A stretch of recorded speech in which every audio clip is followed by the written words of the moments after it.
मुझे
मुझे तेरा बुलावा मिला, मुझे जीवन मिला प्यारे का। हो प्रभु क्या मैं तुझे बोल दूं, तेरे अनमोल उपहार का। पिता और पुत्र और पवित्र आत्मा के नाम पर आमीन। हमारे प्रभु यीशु क्रिस्त की कृपा, ईश्वर का प्रेम और पवित्र आत्मा का सहचर्य आप सबको प्राप्त हो और आपकी आत्मा के साथ।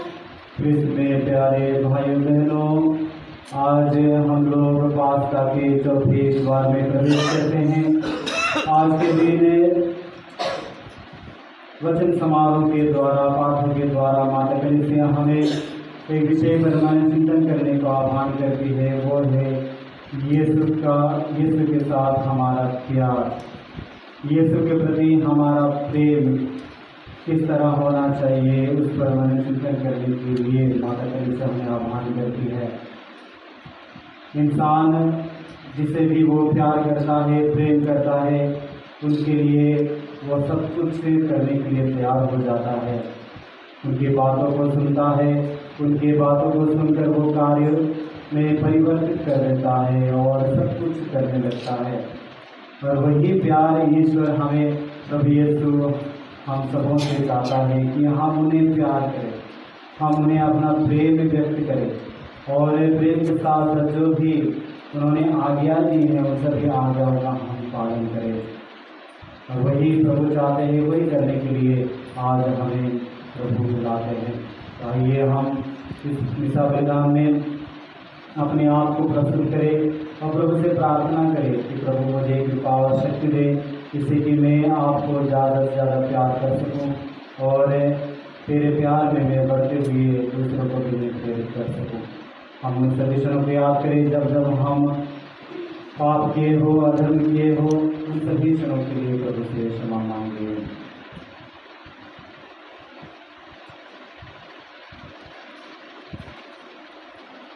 हे भाइयों बहनों, मैं सबके नाम परमेश्वर आपको के सामने स्वीकार करता हूँ कि मैंने अनुसरण करने से, अपने कसूर से, अपने भारी कसूर से और पाप किया है। इसलिए मैं तुम्हारे बने वचन से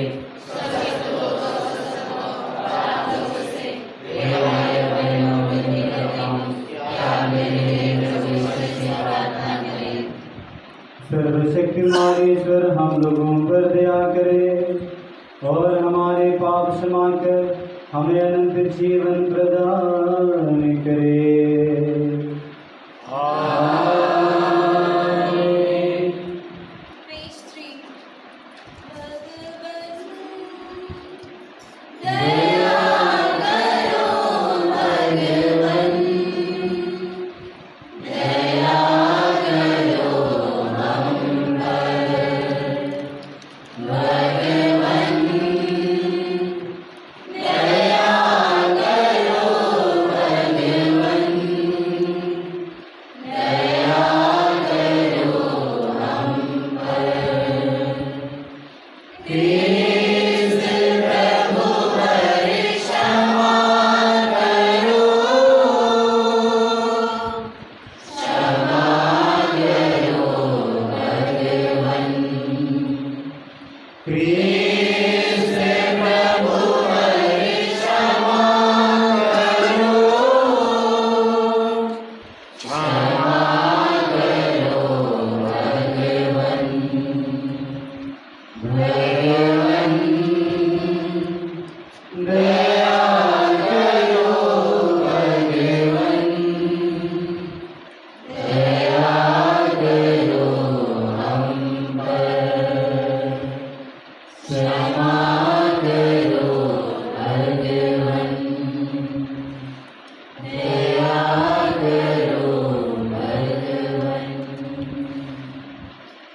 Page number 12. स्वर्ग में महिमा परमेश्वर की हो ऊपर शांति सुजन को।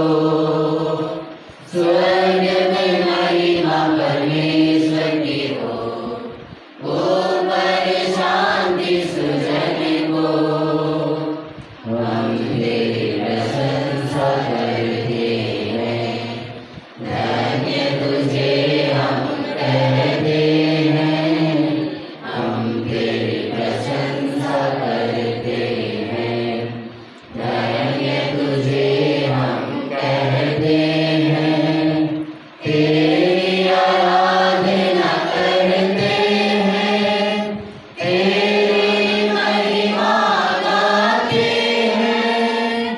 स्वर्ग में महिमा परमेश्वर की हो ऊपर शांति सुजन को। ये सर्वशक्तिमान पिता परमेश्वर स्वर्ग लोक के स्वामी हैं। ये सर्वशक्तिमान पिता परमेश्वर स्वर्ग लोक के स्वामी हैं। इकलौते पुत्र यीशु क्रिस्त हैं, तेरा गुणगान करते हैं। स्वर्ग में महिमा परमेश्वर की हो ऊपर शांति सुजन को।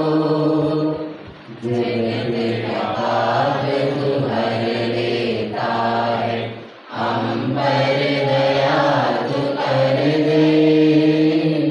जगत का पाप तू हर लेता है, हम पर दया तू कर दे। पिता के दाएं विराजमान हमारी विनती सुन ले।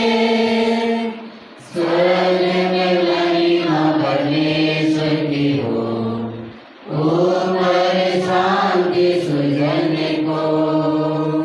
तू ही पावन, तू ही प्रभु है, तू ही पवित्र आत्मा के संग।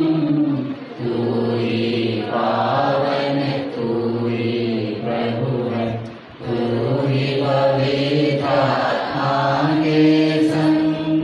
पिता की महिमा सर्वोपरि है, तेरी महिमा होती है।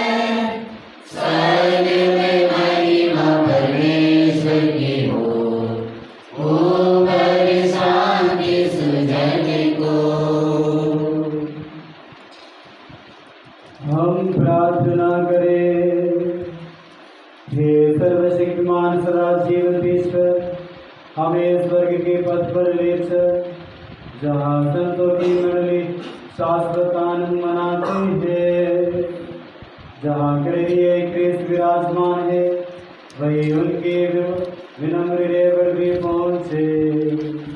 यह वर दे उन्हें हमारे प्रभु तेरे पुत्र यीशु क्रिस्त के द्वारा, जो तेरे तथा पवित्र आत्मा के संग एक ईश्वर होकर ईवान जीते और राज्य करते हैं। आमीन। प्रेरित चरित्र अध्याय 13 पद संख्या 14। पौलुस और बरनबास पेरजे से आगे बढ़कर पिसिदिया के अंताकिया पहुंचे। वे विश्राम के दिन सभागृह जाकर बैठ गए। सभा के विसर्जन के बाद बहुत से यहूदी और भक्त नव दीक्षित पौलुस और बरनबास के पीछे हो लिए। पौलुस और बरनबास ने उनसे बात की और आग्रह किया कि वे ईश्वर की कृपा में दृढ़ बने रहें। अगले विश्राम दिवस नगर के प्राय सब लोग ईश्वर का वचन सुनने के लिए इकट्ठा हो गए। यहूदी इतनी बड़ी भीड़ देखकर ईर्ष्या से जलने लगे और पौलुस की निंदा करते हुए उनकी बातों का खंडन करते रहे। पौलुस और बरनबास ने निडर होकर कहा, यह आवश्यक था कि पहले आप लोगों को ईश्वर का वचन सुनाया जाए, परंतु आप लोग इसे अस्वीकार करते हैं और अपने को अनंत जीवन के योग्य समझते नहीं। इसलिए हम अब गैर यहूदियों के पास जाते हैं। प्रभु ने हमें यह आदेश दिया है, मैंने तुम्हें राष्ट्रों की ज्योति बना दिया है, जिससे तुम्हारे द्वारा मुक्ति का संदेश पृथ्वी के सीमांतों तक फैल जाए। गैर यहूदी ये सुनकर आनंदित हो गए और ईश्वर के वचन की स्तुति करते रहे। जितने लोग अनंत जीवन के लिए चुने गए थे, उन्होंने विश्वास किया और सारे प्रदेश में प्रभु का वचन फैल गया। किंतु यहूदियों ने प्रतिष्ठित भक्त महिलाओं तथा नगर के नेताओं को उभारा, पौलुस तथा बरनबास के विरुद्ध उपद्रव खड़ा कर दिया और उन्हें अपने इलाके से निकाल दिया। पौलुस और बरनबास उन्हें चेतावनी देने के लिए अपने पैरों की धूल झाड़कर इकोनिया चले गए। शिष्य आनंद और पवित्र आत्मा से परिपूर्ण थे। प्रभु की वाणी। ईश्वर को धन्यवाद। स्वामी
दूसरा पाठ। हमारे प्रभु यीशु में हमें जीवन की उस परिपूर्णता की ओर ले जाना चाहते हैं जहाँ हमें धर्म ग्रंथ के अनुसार फिर कभी ना तो भूख लगेगी और ना प्यास, क्योंकि मेमना हमें संजीवनी जल के स्रोत के पास ले चलेगा। प्रकाशना ग्रंथ। मेमना उनका चरवा होगा और उन्हें संजीवनी जल के स्रोत के पास ले चलेगा। मैं यूहन्ना ने सभी प्रजातियों, वंशों और राज्यों और भाषाओं का एक ऐसा विशाल जनसमूह देखा जिसकी गिनती कोई भी नहीं कर सकता। वे उजले वस्त्र पहने तथा हाथ में खजूर की डालियां लिए सिंहासन तथा मेमने के सामने खड़े थे। वायुरथ में से एक ने मुझसे कहा, ये वो लोग हैं जो महासंकट में से निकल कर आए हैं।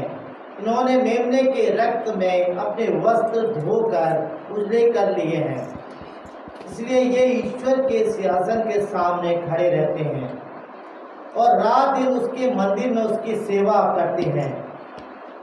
वह जो सिंहासन पर विराजमान है इनके साथ निवास करेगा। इन्हें फिर कभी ना भूख लगेगी और ना प्यास। इन्हें ना तो धूप से कष्ट होगा और ना किसी प्रकार के ताप से, क्योंकि सिंहासन के सामने विद्यमान मेमना इनका चढ़ा होगा और इन्हें संजीवनी जल के स्रोत के पास ले चलेगा और ईश्वर की इनकी आंखें से सब आंसू पोंछ डालेगा। प्रभु की वाणी। ईश्वर को धन्यवाद। जय घोष।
यीशु ने कहा, मेरी भेड़ें मेरी आवाज़ पहचानती है, मैं उन्हें जानता हूँ और वे मेरा अनुसरण करती है। मैं उन्हें अनंत जीवन प्रदान करता हूँ, उनका कभी सर्वनाश नहीं होगा और कोई भी उन्हें मुझसे नहीं छीन सकेगा। मेरे पिता ने मुझे उन्हें दिया है, वो सबसे महान है, कोई भी उन्हें पिता से नहीं छीन सकता। मैं और पिता एक है। प्रभु का दिव्य सुसमाचार।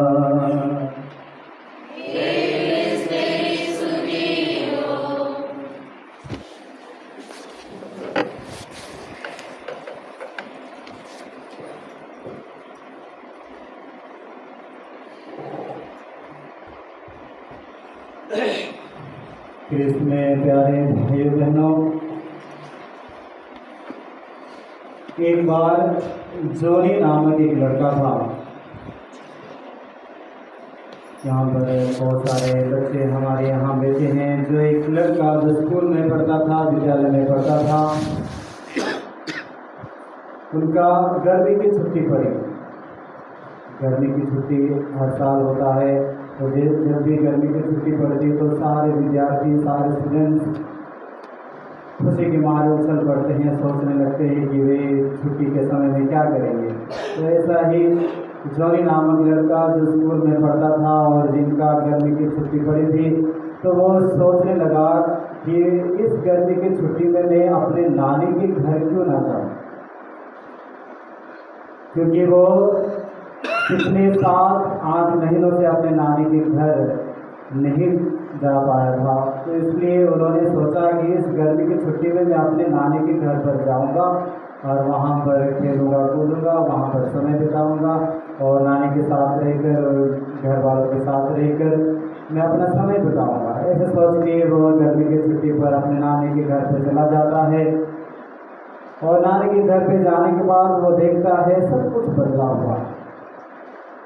कि घर पर जितने भी पुरानी चीज़ें थी वो सब बदल गया है, जितने पुराने पंखे थे बदल गए थे, तो पुराने जो रंग थे दीवारों के वो सारे बदल गई है, और जितने भी पिक्चर्स थे, जितने भी पेंटिंग्स थे वो भी सब बदल गए हैं, क्योंकि उनके जो नानी के जो घर था वो मरम्मत हो गया था, उन्होंने मरम्मत किया था, रिपेयर किया था, या पुनः उनकी मरम्मत करके उन्होंने नया बनाया था।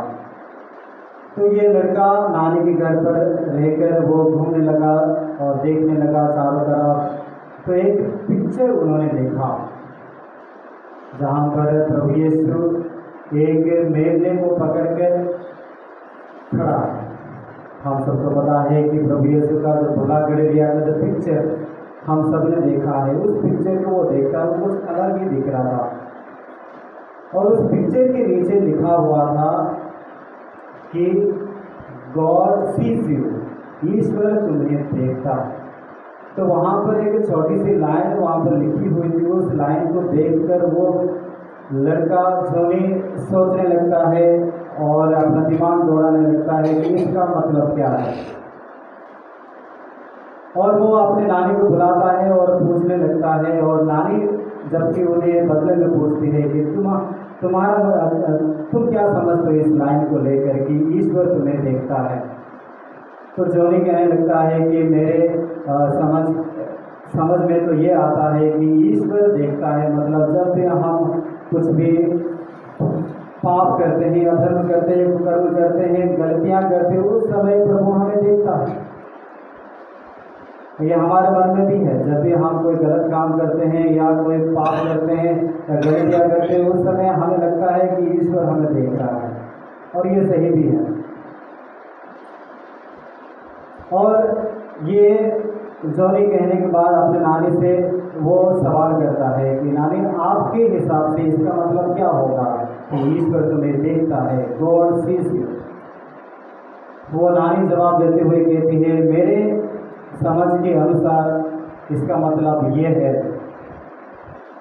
कि यीशु हम सबको इतना प्यार करते हैं कि वह अपनी नज़र हमसे हटाना नहीं चाहता है।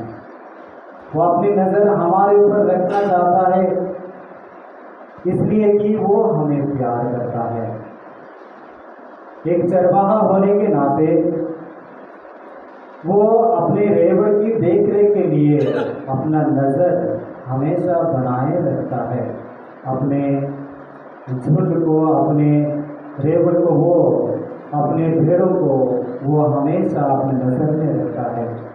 वो उसका प्रेम का प्रतीक है। तो इसका समझ मुझे आता है बोल के नानी जोनी को समझाती है, और ये सही भी है। प्रभु हम सबको प्यार करता है, हम उनके भेड़े हैं, वो हमारे चरवाहे हैं। जिस प्रकार आज के सुसमाचार में हम लोगों ने सुना कि मेरी भेड़े मेरी आवाज़ पहचानती है। हम सभी उनके भेड़े हैं, हम सभी उनके बच्चे हैं, वो हमारा चरवाहा है। और स्तोत्र ग्रंथ में हम लोग पढ़ते हैं अध्याय 23 पद संख्या 1 में हम लोग क्या पढ़ते हैं? प्रभु मेरा चरवाहा है, मुझे किसी बात की कमी नहीं। यदि हम उनके भेड़े हैं, हम उनके बच्चे हैं, तो हमें ये बोल पाना चाहिए कि प्रभु मेरा चरवाहा है, मुझे किसी बात की कमी नहीं। इस प्रकार का विश्वास हर एक व्यक्ति के अंदर होने की जरूरत है। राजा दाऊद ये स्तोत्र ग्रंथ लिखते हुए कहते हैं, प्रभु मेरा चरवाहा है, मुझे किसी बात की कमी नहीं। यदि राजा दाऊद कह सकता है, क्या उसी विश्वास के साथ मैं भी कह सकता हूँ? प्रभु के भेड़ होने के नाते, उनके बेटा या बेटे होने के नाते क्या मैं कह सकता हूँ, प्रभु मेरा चरवाहा है, मुझे किसी बात की कमी नहीं। और वो मुझे हरे भरे मैदान में ले जाता और शांत जल के पास ले जाकर मुझे पानी पिलाता है, मेरा प्यास बुझाता है। इस प्रकार का जो शब्द क्या मैं कह सकता हूँ, इसका अनुभव क्या मेरे अंदर है या नहीं? प्रभु तो कहते हैं कि मेरी भेड़ें मेरी आवाज़ पहचानती है। यदि हम उनके भेड़े हैं, हम उनके बच्चे हैं, तो हमें उनकी आवाज़ पहचानने की ज़रूरत है। हम सबको पता है कि जिसे हम प्यार करते हैं या जो हमारे परिवार में रहते हैं, हम जहाँ कहीं भी जाए, चाहे हम किसी मार्केट प्लेस में जाए या किसी मेले में जाए या किसी रेलवे फाटक पे जाए, अगर बच्चे हमसे कुछ दूर पर माँ बाप से या किसी अपने रिश्तेदार से कहीं चले जाएंगे, अगर दूर से भी वो आवाज़ दे, पापा या मम्मी का नाम लेकर वो बुलाए, तुरंत पापा मम्मी पहचान जाते हैं ये मेरी बेटी की आवाज़ है, ये मेरे बेटे की आवाज़ है। तो किसी सैकड़ों लोग आवाज़ कर रहे होंगे, हज़ारों लोग आवाज़ कर रहे होंगे, पर उनकी आवाज़ वो नहीं सुनेंगे, उनकी आवाज़ को नहीं पहचानेंगे, पर अपने बेटा या बेटी की आवाज़ को वो सुन पाएंगे और समझ पाएंगे।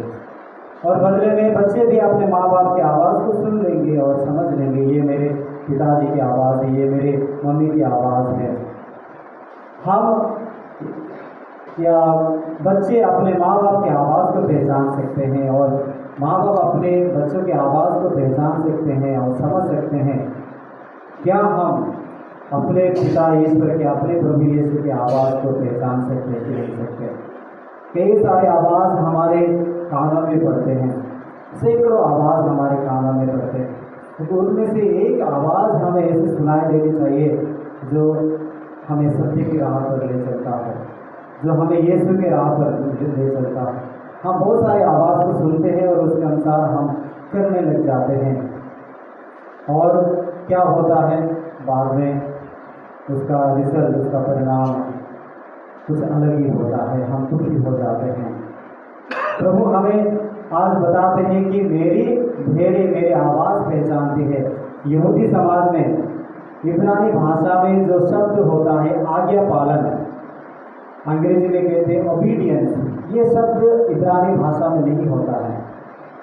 तो इब्रानी भाषा में सिर्फ उनके डिक्शनरी में ये शब्द नहीं मिलता, बदले में ये शब्द मिलता है हियरिंग, यानी कि सुनना। सुनना एक शब्द है, सिर्फ ये शब्द इब्रानी भाषा में मिली जाती है, डिक्शनरी में पाई जाती है। और ओबीडियंस यानी कि आज्ञा पालन, ये शब्द नहीं मिलता। और प्रभु यहाँ पर कहते हैं मेरी आवाज़ पहचानती है, सुनती है। सुनने का मतलब क्या है? सिर्फ सुन के हाँ बोल के हम एक कान से सुन के दूसरे कान से छोड़ देते हैं, वो वाला सुनना नहीं। सुनने का मतलब यहाँ पर है सुनना और करना, सुनने के बाद उसके अनुसार कार्य करना। प्रभु ने कहा है यदि तुम मुझे प्यार करोगे तो मेरी आज्ञाओं का पालन करोगे। और संत अगस्तिन भी कहते हैं तुम सबसे पहले अपने प्रभु को प्यार करो, उसके बाद जो मर्जी वो करो। और जो व्यक्ति प्रभु को प्यार करता है ऐसा कोई कार्य नहीं करेगा जो प्रभु के लिए अप्रिय है, प्रभु के लिए अप्रसन्न है। यदि हम उनके भेड़े हैं तो हमें उनकी आवाज़ को पहचानने की जरूरत है। तो प्यारे भाइयों बहनों, आइए हम आज के दिन इस विषय पर मनन चिंतन करें, प्रभु से प्रार्थना करें कि हम रोज वचनों के द्वारा, बाइबल के द्वारा, मिसा बलिदान के द्वारा प्रभु की वाणी को सुने, पहचाने और उनके रास्ते पर चलें। प्रिय भाई बहनों, प्रभु हमारा चरवाहा है और हम उनके भेड़े हैं, और वो हमारी आवाज़ को सुनता है, और हम भी उनकी आवाज़ को पहचानने की कोशिश करने के लिए हम प्रभु से निवेदन और प्रार्थना करें और कहें हे पिता हमारी प्रार्थना सुन।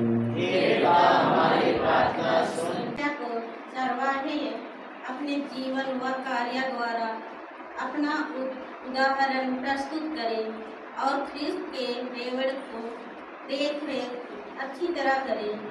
ईश्वर उन्हें शारीरिक प्रलोभनों से बचाए रखें ताकि वे एक मन और एक हृदय से उसकी सेवा कर सके। इसके लिए हम पिता ईश्वर से प्रार्थना करते हैं। हे पिता हमारी प्रार्थना सुन।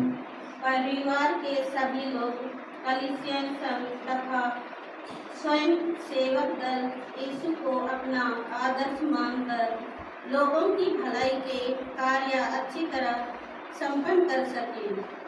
इसके लिए हम ईश्वर से प्रार्थना करते हैं। हे पिता हमारी प्रार्थना सुन।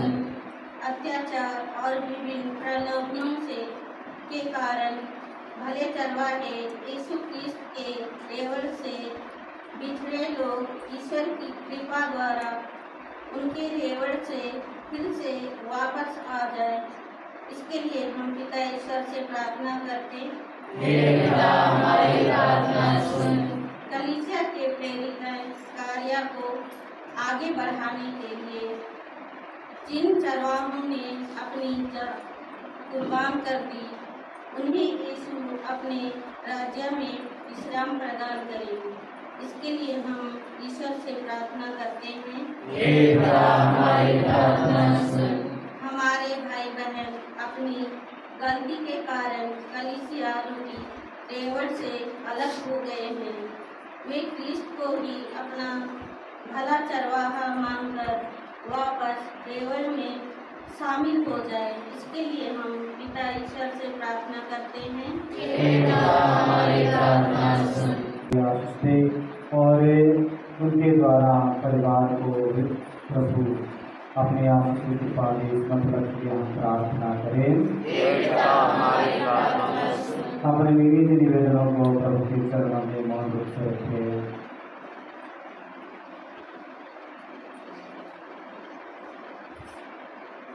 ये सर्वशक्तिमान पिता इन सभी प्रार्थनाओं को जानता है, इन सभी प्रार्थना को तो सुन और पूरा कर। हम मांगते हैं तेरे पुत्र हमारे प्रभु श्री के नाम से।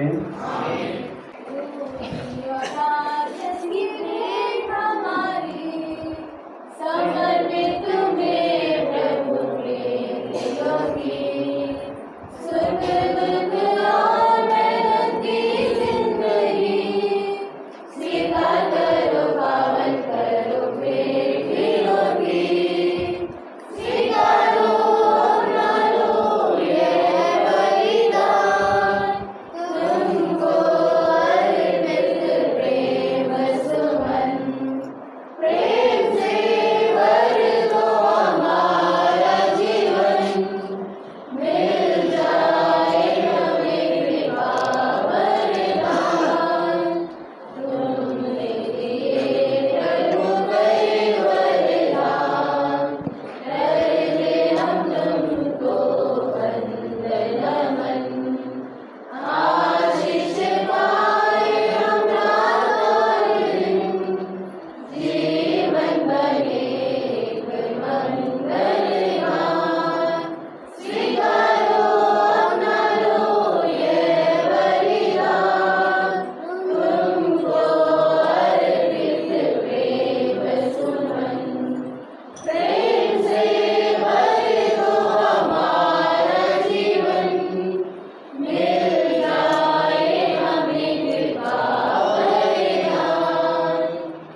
भाई और बहनों, प्रार्थना कीजिए कि सर्वशक्तिमान पिता ईश्वर मेरा और आप लोगों का ये बलिदान स्वीकार करें।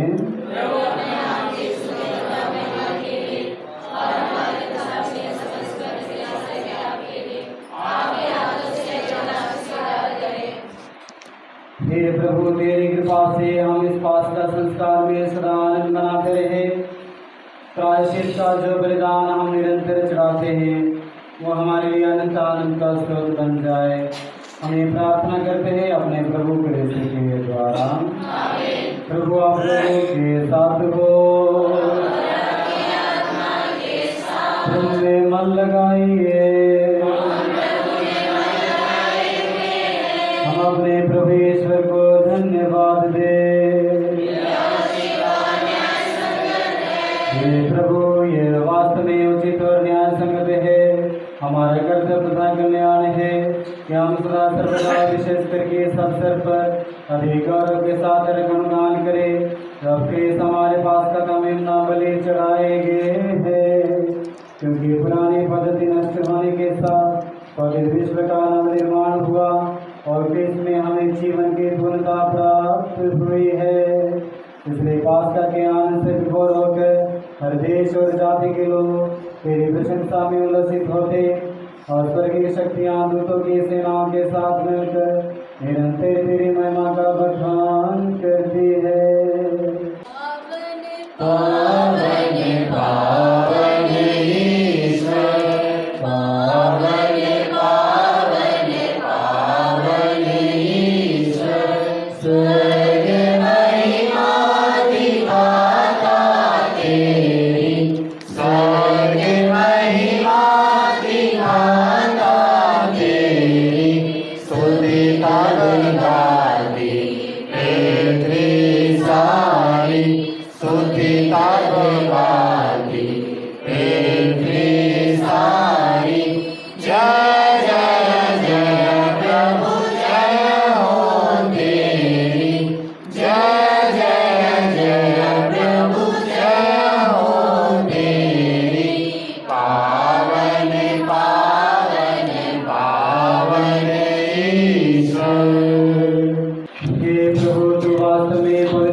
शरीर तथा रक्त बन जाए।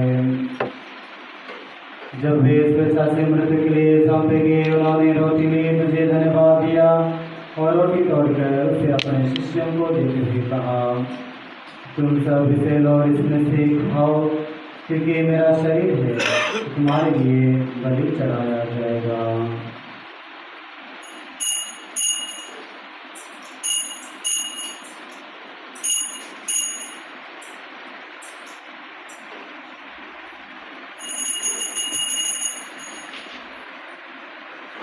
इसी भांति भोजन के बाद उन्होंने एक कटोरा लिया, तुझे धन्यवाद दिया और उसे अपने शिष्यों को देते हुए कहा, तुम सब इसे लो और इसमें से पियो, क्योंकि मेरे रक्त का कटोरा है, नवीन और अंत व्यवस्थान का रक्त तुम्हारे बहुतों की पापों के क्षमा के लिए बहाया जाएगा। तुम मेरी स्मृति में यह करो।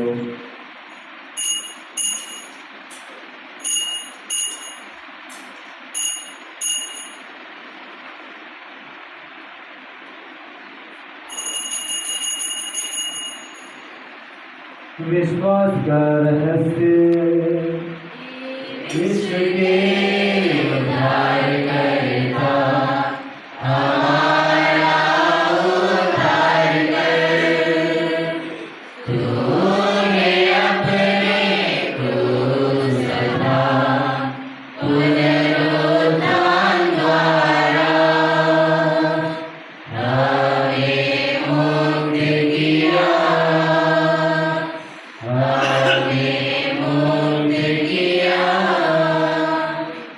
इसलिए हे प्रभु, हम क्रिस्त की मृत्यु और पुनरुत्थान की स्मृति में तुझे जीवन की रोटी और मुक्ति का कटोरा चढ़ाते हैं।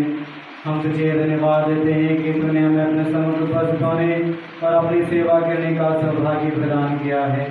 हमारा नम्र निवेदन है कि हम सब क्रिस्त का शरीर और रक्त ग्रहण करके पवित्र आत्मा द्वारा एकता के सूत्र में बने रहे।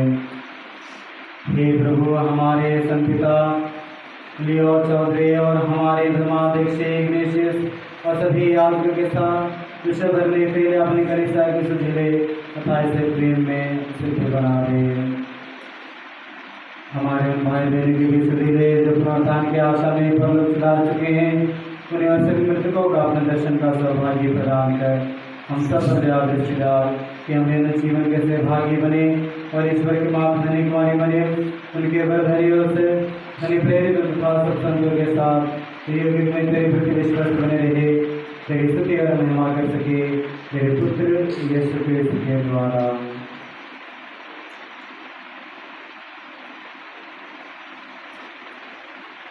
इन्हें प्रभु क्रिस्त के द्वारा इनके साथ हे सर्वशक्तिमान पिता ईश्वर, पवित्र आत्मा के साथ सारा गौरव तथा सम्मान युगानुयुग तेरा ही है।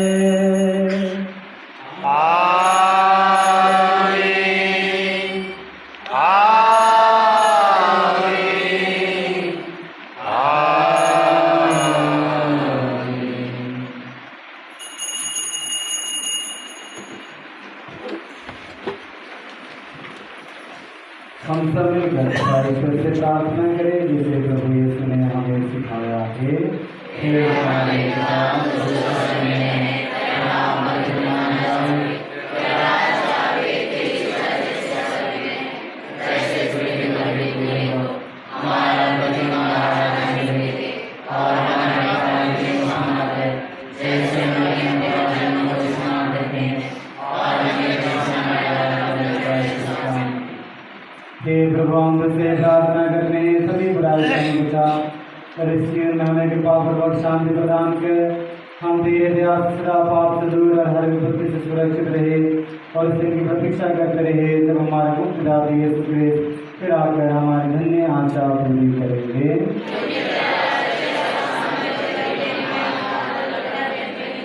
हे प्रभु यीशु क्रिस्त ने अपने प्रेरितों से कहा है, मैं तुम्हारे लिए शांति छोड़ जाता हूँ, अपनी शांति तुम्हें प्रदान करता हूँ।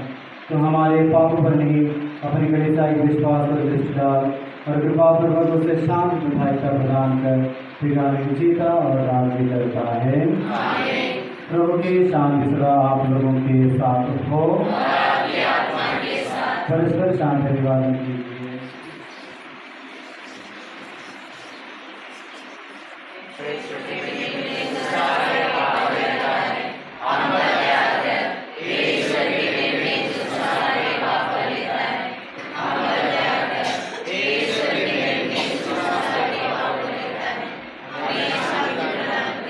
देखिए ईश्वर का महिमा है, देखिए वो संसार के पाप हर लेते हैं।